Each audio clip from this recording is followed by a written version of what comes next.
जो लोग विरोध कर रहे हैं, वो पुतले साड़ रहे हैं, वो पुतले थोड़ी साड़ रहे हैं, वो आपको मेडल दे रहे हैं स्पिरिट में।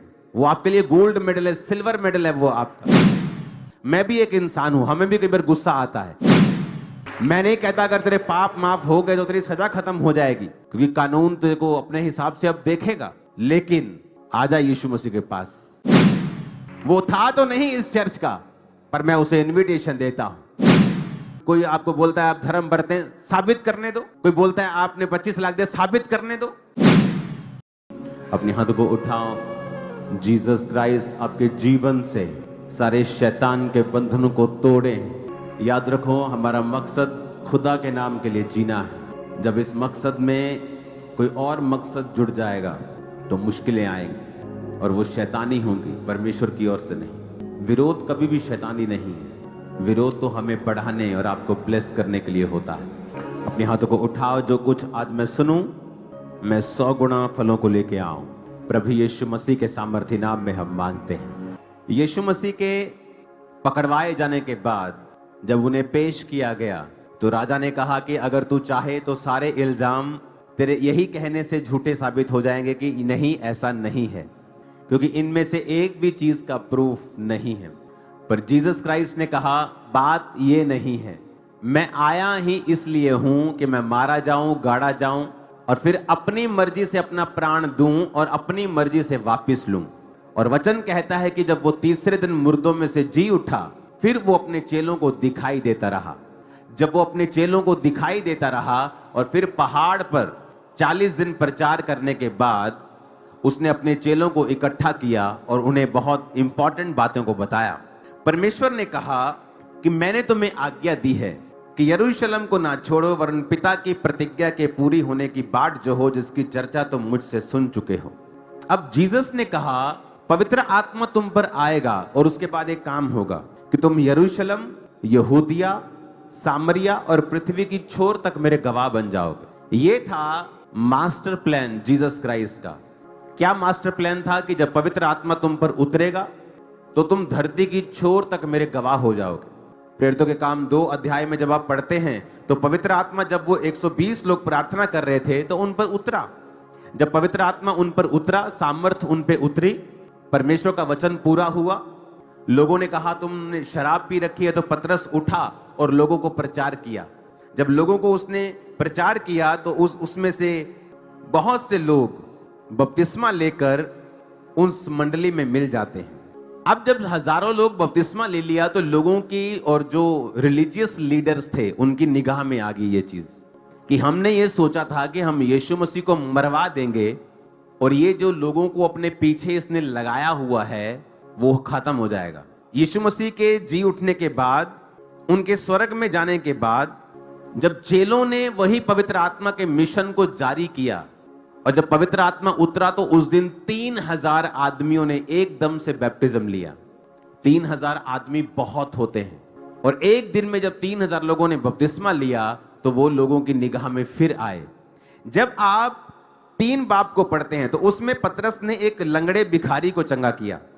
जब लंगड़ा भिखारी चंगा हुआ तो वचन कहता है कि उन्होंने फिर पतरस को और चेलों को पकड़कर धमकाया कि आज के बाद यीशु मसीह के नाम से कोई भी बातें तुम मत करना। तो वचन कहता है कि उन्होंने प्रेरितों को धमकवाकर और पिटवाकर छोड़ दिया।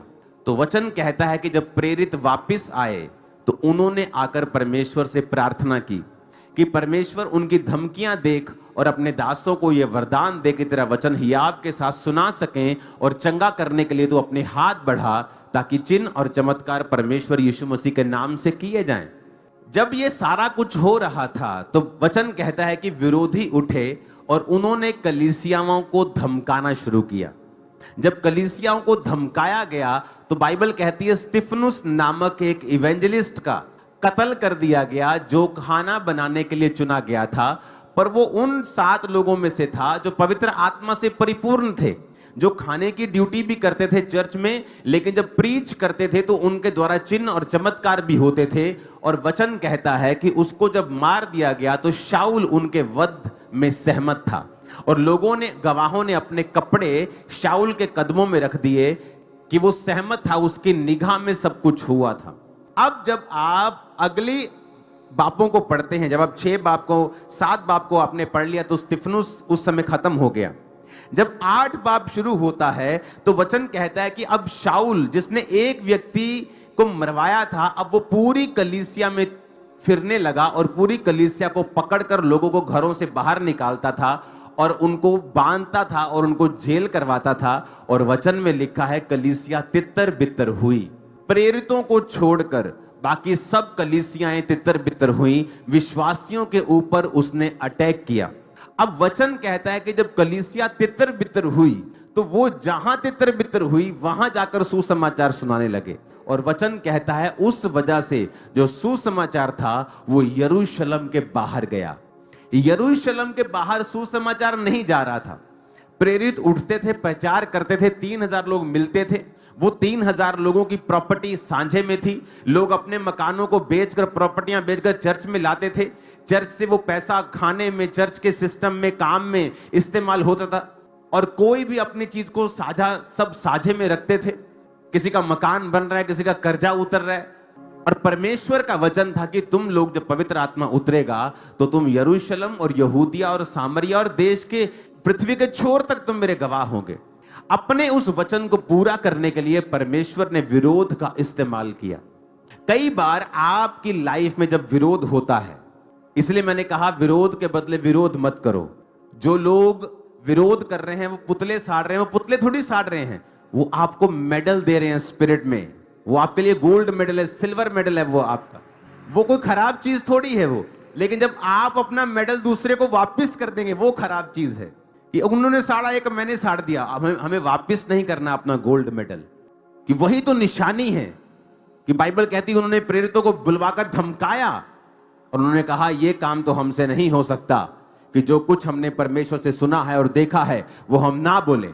और वचन कहता है फिर कलीसियाएं तितर बितर जब हुई तो वहां वहां प्रचार हुआ। 7 की स्टेट में हुआ, 7 के देश में हुआ।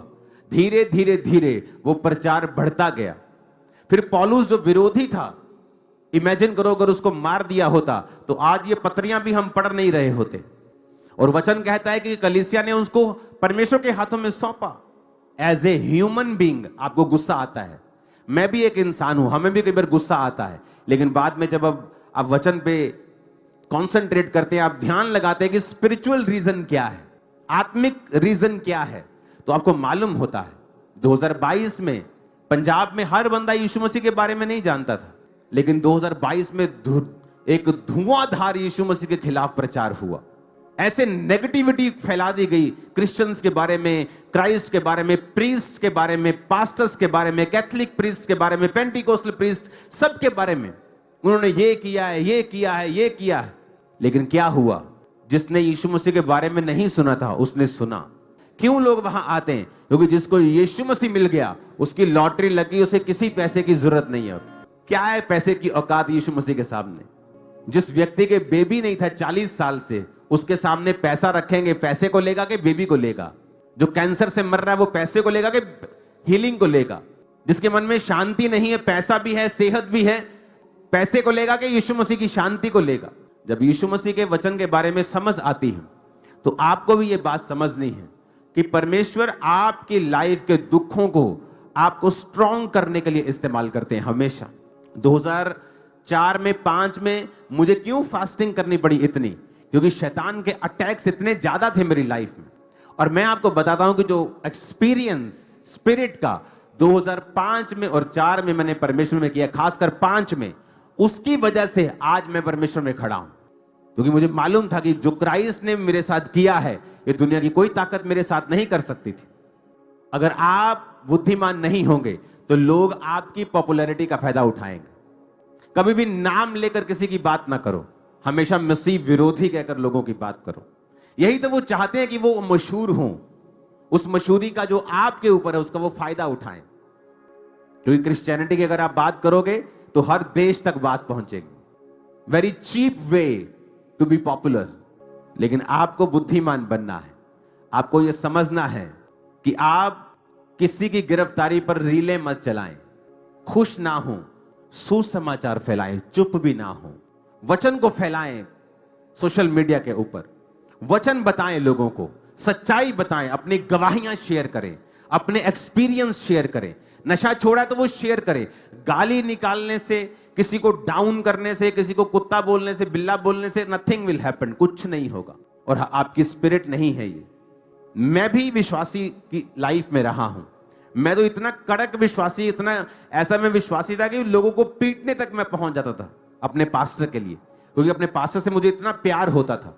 लेकिन जब आप मसीह में ग्रो करते हैं, आप आत्मा में ग्रो करते हैं, आपके पास्टर्स आपको वचन समझाते हैं कि आपको ऐसा नहीं करना जो दूसरा कर रहा है। हमें वो रीले नहीं बनानी है कि जिससे आप एक लीडर नुमा व्यक्ति लगे, कि जिसको परमेश्वर से कोई लेना देना नहीं। क्योंकि Christian leaders and Christian pastors, इनकी अलग अलग बाइबल नहीं है। 2022 में एक्शन कमेटी बनाई गई। क्यों बनाई गई? ताकि पास्टर्स के ऊपर जो विरोध या सताव है, कि वो लोग जाएं और पास्टर्स के बिहाफ पर बात कर सके, पर उनकी बात भी पास्टर्स वाली होनी चाहिए।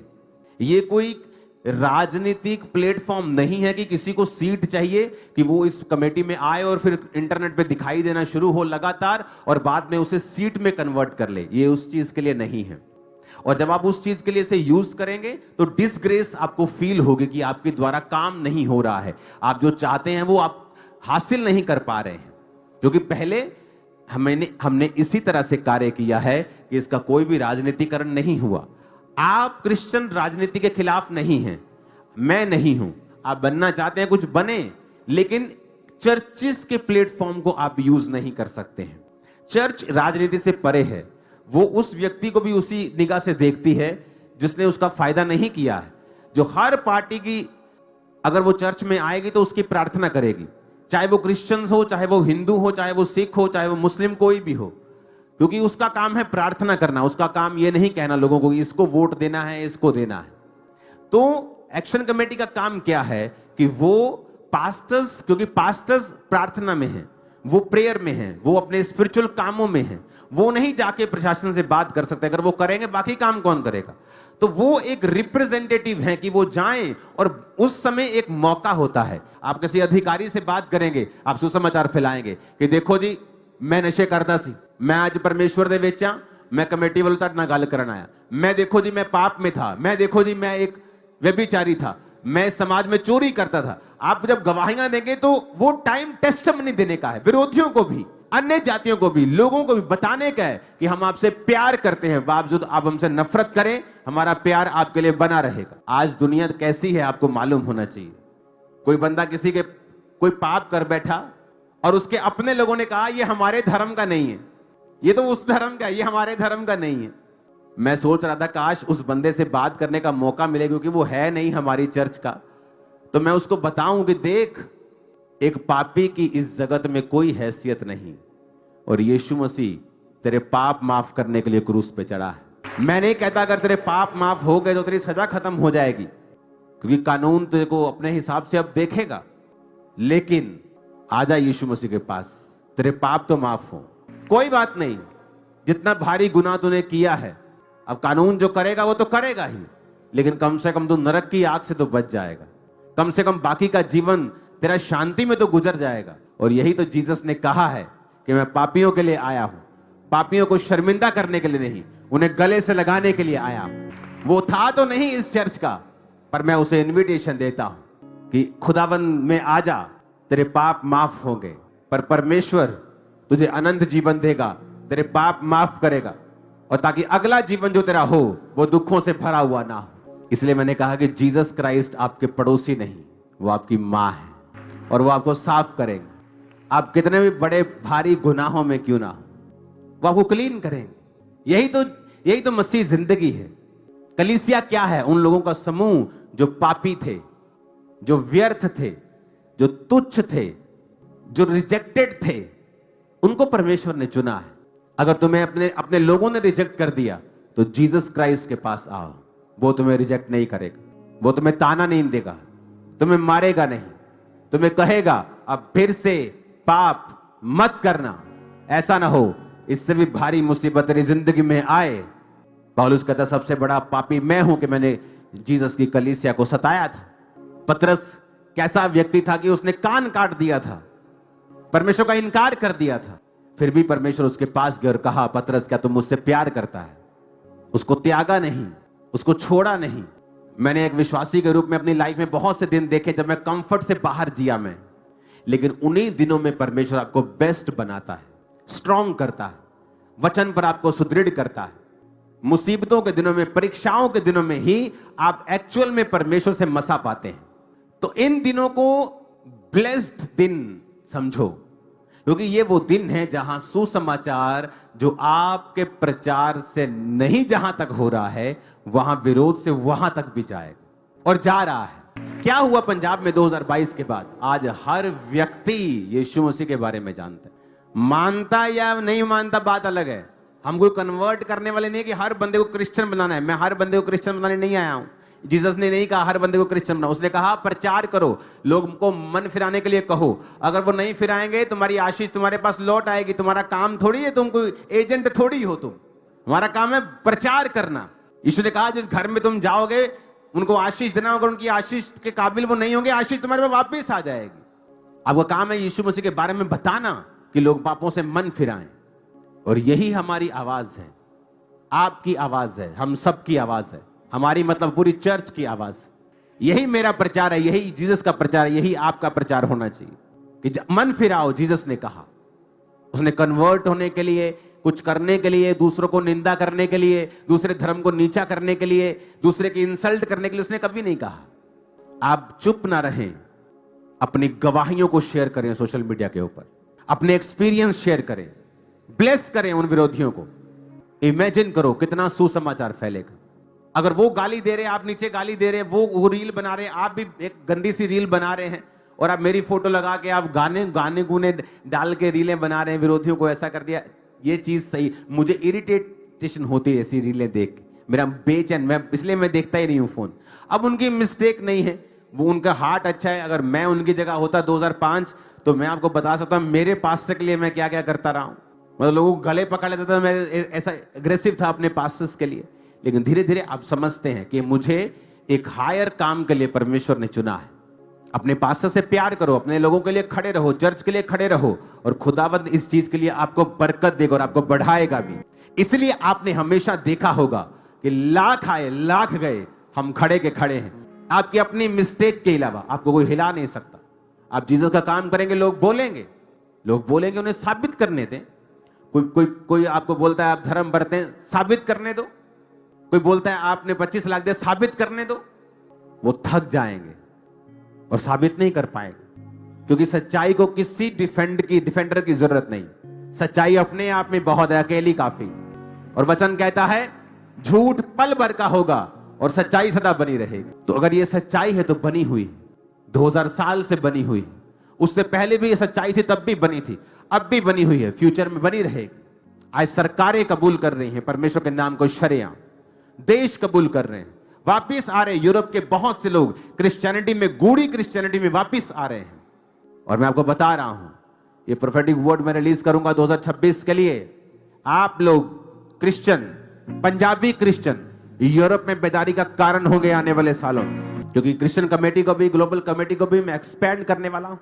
इंटरनेशनली बहुत से एमपीज, बहुत सी सरकारें, बहुत से इंटरनेशनल जो मंत्री हैं रिसेंट सरकारों में, उनको साथ लेकर क्रिश्चियनिटी की आवाज को ग्लोबली हर देश के पीएम तक, हर देश की सरकारों तक पहुंचाया जाएगा। ये खुदाबंद और बताया जाएगा कि ये पंजाबी क्रिश्चियंस आपके फंड के पीछे नहीं है। ये पंजाबी क्रिश्चियंस सिर्फ जीसस क्राइस्ट के वचन को दे रहे हैं। मैं आपको बता रहा हूं, अगर आप पंजाबी देखो, वो हर जगह मौजूद है। बॉलीवुड में हर बड़ा आदमी पंजाबी है, हर बड़ा प्रोड्यूसर पंजाबी है, फौज में पंजाबी है, इनकम टैक्स देने में पंजाबी है, बिजनेसमैन पंजाबी है, चैरिटी में पंजाबी है, बेदारी में भी खुदावंद ने पंजाबियों को चुना है। आप देखना फ्यूचर में क्या होता है। ਤੁਹਾਡੀਆਂ ਗੱਲਾਂ ਹੋਣਗੀਆਂ ਹੁਣ ਇੰਟਰਨੈਸ਼ਨਲੀ, ਤੁਸੀਂ ਇਸਤੇਮਾਲ ਕੀਤੇ ਜਾਓਗੇ ਪਰਮੇਸ਼ਵਰ ਦੇ ਦੁਆਰਾ, ਉਹਦੀ ਰੂਹ ਦੇ ਨਾਲ। ਔਰ ਸ਼ੈਤਾਨ ਜਿਹੜਾ ਉਹ ਜਾਣਦਾ ਇਸ ਗੱਲ ਨੂੰ, ਇਸੇ ਲਈ ਉਹ ਪੰਜਾਬੀਆਂ ਨੂੰ ਫੜਨ ਦੀ ਕੋਸ਼ਿਸ਼ ਕਰ ਰਿਹਾ। ਇੱਥੇ ਨਹੀਂ ਸ਼ੈਤਾਨਾ ਤੇਰਾ ਜ਼ੋਰ ਚੱਲਣਾ। ਔਰ ਕਲੀਸਿया ਨੂੰ ਵੀ ਇਹ ਗੱਲ, ਕਲੀਸਿया को भी ये बात समझनी। ਮੈਨੂੰ ਹਿੰਦੀ 'ਚ ਹੀ ਕਹਿਣਾ ਪੈਂਦਾ, क्योंकि फिर दूसरियां स्टेटां वाले बेचारे सोचते कि की कह रहे हैं पास्टर जी। आप समझ रहे मेरी बात? आपको भी ये बात समझनी है कि आपको एक बड़े मकसद के लिए परमेश्वर ने चुना है। बिगर एक एक मिशन है हमारा, खुदावंद के नाम को लेके जाना, कि जीसस कन्वर्जन करने नहीं आए, हम आपके धर्म को नीचा करने नहीं आए, हमारा मकसद स्पिरिचुअल है। इसलिए मैंने कहा कि आप इस चर्च को पॉलिटिकल ग्राउंड के रूप में या एक सीढ़ी के रूप में इस्तेमाल मत करें। आपको कुछ पॉलिटिकली करना है, आप इन कमेटियों और चर्च के आउटसाइड रह के करें। चर्च आपके लिए प्रेयर करेगी, वो आपका साथ देगी जैसे वो बाकियों का साथ देती है, क्योंकि आपका मकसद इस संसारिक राज को लेके आना नहीं है, क्रिश्चियन गवर्नमेंट लेके आना नहीं है। इतना छोटा मकसद यीशु मसीह का हो सकता है क्या कि आप उसको छोटा करना चाहते हैं? परमेश्वर को आप करें जो करना चाहते हैं, प्रभु आपके संग होंगे। लेकिन ये बात याद रखें कि मिनिस्ट्रीज को, पास्टर्स को प्रोटेक्ट करना, उनके लिए बात, प्रोटेक्ट तो खुदा करता है, उनके लिए जाना और बात करना ये आपका काम है सिर्फ कमेटी का, कि आप जाएं प्रशासन में बात करें, वहां पे गवाही दें, आप जाएं दूसरों से बात करें, वहां पे गवाही दें, हर जगह गवाही दे। सुसमाचार को फैलाने का मौका है अभी आपके पास, जितना फैला सकते हो फैला दो खुदावंद के नाम। कोई सच्चाई समझ जाता है, किसी को परमेश्वर पकड़ लेता है, खींच लेता है, उसे बता देता है कि तू ये परमेश्वर के कामों का विरोध बंद कर दे, तो परमेश्वर पे छोड़ा जाए, देखो फिर क्या होता है। मैंने अपनी लाइफ में पर्सनली अपने लाइफ के ऊपर लोगों को अटैक करते देखा है, और फिर उनकी हालत भी मैंने देखी है। उन्हें कोई कर्ज नहीं किया, उनके लिए कोई प्रार्थना नहीं की, बस अपना काम करता रहा। राइट टाइम है, फिर आप गाना गाएंगे सारी दुनिया। आज मुझे भी बैठना पड़ रहा है क्योंकि एक दो आयतें नहीं थी, आज पूरा प्रेरितों का काम मैं आपको समझा रहा हूं। हालेलुया। कलीसिया का काम है प्रेयर करना। वचन कहता है जब याकूब को पकड़कर मरवा दिया गया परमेश्वर के चेले को, तो जब उन्होंने बाकी चेलों को पकड़ा तो कलीसिया को अपनी गलती समझ आई, और कलीसिया ने जब प्रार्थना की तो बाइबल कहती पतरस को दूतों को भेजकर छुड़ा लिया गया। प्रेयर्स में पावर है। कल से जब फास्टिंग प्रेयर होगी आप चर्च में होंगे, और हर तरह से परमेश्वर के नाम के लिए खड़े रहना। आज हर व्यक्ति इंटरनेट के ऊपर है, हर व्यक्ति, अनपढ़, पढ़ा लिखा, कम पढ़ा लिखा, ज्यादा, हर व्यक्ति इंटरनेट के ऊपर है। जब विरोध हो रहा होता है, क्या आप अपनी गवाही भी लिखकर नहीं डाल सकते हैं क्या? जब आप अपनी गवाहियों को लिखेंगे कि परमेश्वर ने आपके साथ क्या किया है, ये आपका नाम, ये आपके आईडी पे लिखा है कि मैं परमेश्वर में आया हूं, मुझे कोई पैसा नहीं मिला, लेकिन यीशु मसीह ने मेरा जीवन बदला है। जब आप परमेश्वर के लिए बोलेंगे वो आपके लिए बोलता है। जब आप परमेश्वर के लिए स्टैंड लेंगे वो आपके लिए खड़ा होता है। कि सच्चाई हर व्यक्ति तक पहुंचती है, हर प्रशासन तक, हर सरकार तक, हर लोगों तक। आज इस बात की बधाई मैं आप पंजाबी क्रिश्चियंस को देना चाहता हूं कि पूरे पंजाब को आज यीशु मसीह के बारे में मालूम हो चुका। और आपको क्या लगता है, अगर इतने लाख क्रिश्चियन है, किसी ना किसी का तो रिश्तेदार क्रिश्चियन है, खुद क्रिश्चियन है तो रिश्तेदार क्रिश्चियन है, तो क्या उसके रिश्तेदार उसे बताते नहीं होंगे कि चर्च में पैसा मिलता है, कि जीसस मिलता है? तो आज आम दुनिया को सब बातें मालूम है। जिनको नहीं पता पूरी तरह से उनको भी मालूम हो जाएंगे जब आप अपनी गवाहियां शेयर करेंगे, आप अपने टेस्टिमनीज को शेयर करेंगे, अपने कैरेक्टर से लोगों को आप जीतेंगे। आमीन। अपने हाथों को उठाएंगे। पिता, जिन्होंने विरोध किया उन्हें आशीषित कर, और हम उन्हें माफ करते हैं खुदावंद। तेरा आत्मा उन्हें छुए, और अगली तेरी आमद तक हम लोगों को तैयार कर सके, तेरे वचन के बारे में बता सके। जब आप प्रेरितों के काम की पुस्तक को 28 आयत तक पढ़ते हैं तो उसमें रोम का जिक्र होता है, जहां आज क्रिश्चियनिटी का गढ़ आप बोलते हो। पौलुस का जिक्र होता है, लेकिन पौलुस के अपनी पूरी उम्र भोगने के बाद, परमेश्वर के शहीद होने के बाद ये सुसमाचार की पुस्तक बंद नहीं हुई। आज आप उसी कलीसिया का हिस्सा हो जो यीशु मसीह की आत्मा ने शुरू की थी। आप वही सेम कलीसिया। तो बी वाइज, अपने प्लेटफॉर्म्स का यूज करें, लेकिन विरोधियों को गालियां, शर्मिंदा करने के लिए नहीं, बल्कि राइट वे में उन्हें वचन सिखाने के लिए। वो मूर्ख व्यक्ति होता है ना, उसको बोलो ना रोटी बना, या तो इतनी बड़ी बना देगा, छोटी कार्य या तो इतनी बना देगा। रोटी इतनी ही होती है, तो या तो चुप ही कर जाओ फेसबुक पे, या तो काम करना ही नहीं, फिर करना दे खिलारा ही पा देना। आप हमें काम करना भी है और वाइजली करना है, कि विरोधी आपकी कोई बात को पकड़ ना सके। और जब आप वचन को सामने रखेंगे किसी की हिम्मत नहीं वचन काट दे, वो किसी की हिम्मत नहीं दुनिया में। वो इतना पावरफुल है, अपने आप में इतना संपूर्ण है कि उसका कोई तोड़ नहीं। आज से मैं आपको ये बात प्रोफेटिकली बता सकता हूं कि पूरे वर्ल्ड की सरकारें इस कलीसिया को जानती होंगे अगले कुछ महीनों के अंदर, और सुसमाचार को हम फैलाएंगे, यीशु मसीह के बारे में बताएंगे, पूरी दुनिया में बताएंगे कि परमेश्वर का आत्मा अजीब कार्य कर रहा है, वो शानदार कार्य कर रहा है। और थैंक्स करो कि इस बेदारी का हम एक हिस्सा है, छोटा सा। हम सब लोग मिस्टेक्स करेंगे, लेकिन इसका मतलब ये नहीं कि प्रभु उनके संग नहीं। इतने बुद्धिमान हो जाएंगे अब इस चर्च के लोग कि लोग आपकी एग्जाम्पल्स देने वाले हैं वेरी सुन। इस चर्च ने अगुवाई की है टेंट रिवाइवल में, जहां लोग समझते हैं कि जब तक चर्च नहीं होगी, शेड नहीं होगी, चर्च नहीं लग सकती। लाखों लोग इस चर्च में 45 डिग्री, 48 डिग्री से 0 डिग्री, 1 डिग्री, 2 डिग्री टेंट के नीचे बैठे इतने साल, अभी भी कुछ सारे ओवरफ्लो टेंट के नीचे। आपने अगुवाई की है लोगों की कि वो कुछ ना देखें, प्रचार करें, चर्चें अपने आप खड़ी हो जाएंगी, शेड अपने आप बन जाएंगे। कि आपको फौरन से फंडिंग की जरूरत नहीं है किसी चर्च को चलाने के लिए। वहां के लोग अगर वचन में जागृत हों तो काफी है। अगर इस चर्च के बाद फौरन का बहुत पैसा होता तो ये चर्च 10 साल से बन नहीं रहा होता, बन चुका होता, कब का बन के खड़ा हो चुका होता भाई साहब। फिर धीरे धीरे नहीं बन रहा होता। आपको क्या लगता है, आपके अंदर कोई कमी होती तो लोग इंटरनेट पे आके आपका विरोध करते? आपको क्या लगता है? कभी सोचा आपने? अगर आपने धर्म परिवर्तन किया होता पैसे देकर लेकर, आपको क्या लगता है लोग इंटरनेट पे आके आपकी खिलाफत करते? इंटरनेट वो आएगा जिसको मशहूर होना है, जिसको बखेड़ा खड़ा करना है। अगर किसी के पास प्रूफ है तो वो प्रूफ से फिर सब कुछ कर लेगा ना। प्रूफ नहीं है तभी तो कहना पड़ रहा है इतने लाख देंगे, कोई आगे आ जाओ। और 50 लाख लोगों में से एक भी आगे नहीं गया। अगर किसी के पास प्रूफ हो तो क्या वो इंटरनेट पे होगा? नो। खुदावंद आपको मौका दे रहा है प्रचार करने का। जितना कर सकते हो कर लो, मौका है कर लो, नहीं मौका करी जाएंगे फिर भी करिए, लेकिन अब ज्यादा है। वो पोलर भालू देखे किसी ने?